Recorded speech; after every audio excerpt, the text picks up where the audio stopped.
کچھ باتیں بیٹیوں کی ماؤں کے نام۔ اپنی بیٹی کو آپ جیسی چاہیں جدید تعلیم دلوائیں، مگر ان کو گھر کے کام ضرور سکھائیے۔ انہیں سر چڑھا کر ناکارہ مت بننے دیں۔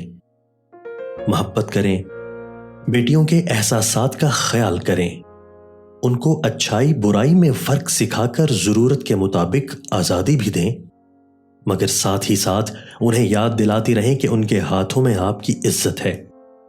ماسیوں کی عادت نہ ڈالیں، اسے چھوٹی عمر سے گھریلو سرگرمیوں میں شامل کریں تاکہ انہیں بڑے ہو کر اور سسرال جا کر کام کرنا ظلم نہ لگے۔ اپنی بیٹی کو کام کی ناکاج کی، دشمن اناج کی نہ بنائیے۔ جس طرح ایک مرد جو کمانے سے جی چرائے اور اپنی بیوی بچوں کی ذمہ داری نہ اٹھائے، وہ عوامی زبان میں ہڈ حرام کہلاتا ہے، بالکل اسی طرح وہ عورت جو گھر کے کاموں سے جی چرائے، جیسے گھر سنبھالنا نہ آئے، وہ بھی اس نکمے مرد کی طرح ہڈ حرام کہلانے کی مستحق ہوتی ہے۔ بیٹیوں کی شادی سے پہلے ان کے منہ میں لگی چوسنی چھڑوا دیں۔ سسرال والے آپ کی بیٹی کو بہو بنانے آئیں گے، اسے گود لینے نہیں۔ کم از کم اتنا کام ضرور سکھا کر بھیجیں کہ لڑکی کو وہاں کا کام دیکھ کر یہ حیرانی نہ ہو کہ اچھا، گھر میں یہ سب بھی ہوتا ہے۔ اپنی بیٹیوں کو ایک مکمل ذمہ دار عورت بنائیے۔ انہیں بتائیے کہ حضرت فاطمہ الزہرا رضی اللہ تعالی عنہا، جو کہ تمام جنت کی عورتوں کی سردار ہیں، وہ بھی اپنے گھریلو کام خود کیا کرتی تھی، اس لیے گھر کے کام کرنے میں تمہاری کوئی تذلیل نہیں ہوگی۔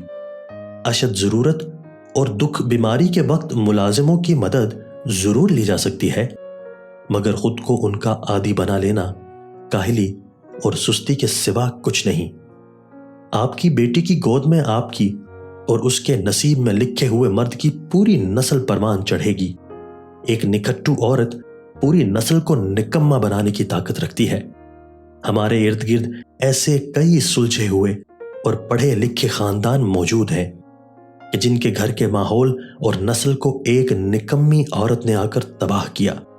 خدا را اپنی بیٹیوں کو ناکارہ مت بنائیے۔ اگر اس ویڈیو میں پیغام آپ کو اچھا لگا تو ہماری ویڈیو کو لائک کیجیے، ویڈیو کو دوستوں کے ساتھ شیئر کیجیے، ہمارے چینل کو سبسکرائب کیجیے اور بیل آئیکن دبا کر آل نوٹیفیکیشن آن کر لیجیے تاکہ ہماری ہر نئی آنے والی ویڈیو آپ کو بر وقت مل سکے۔ شکریہ۔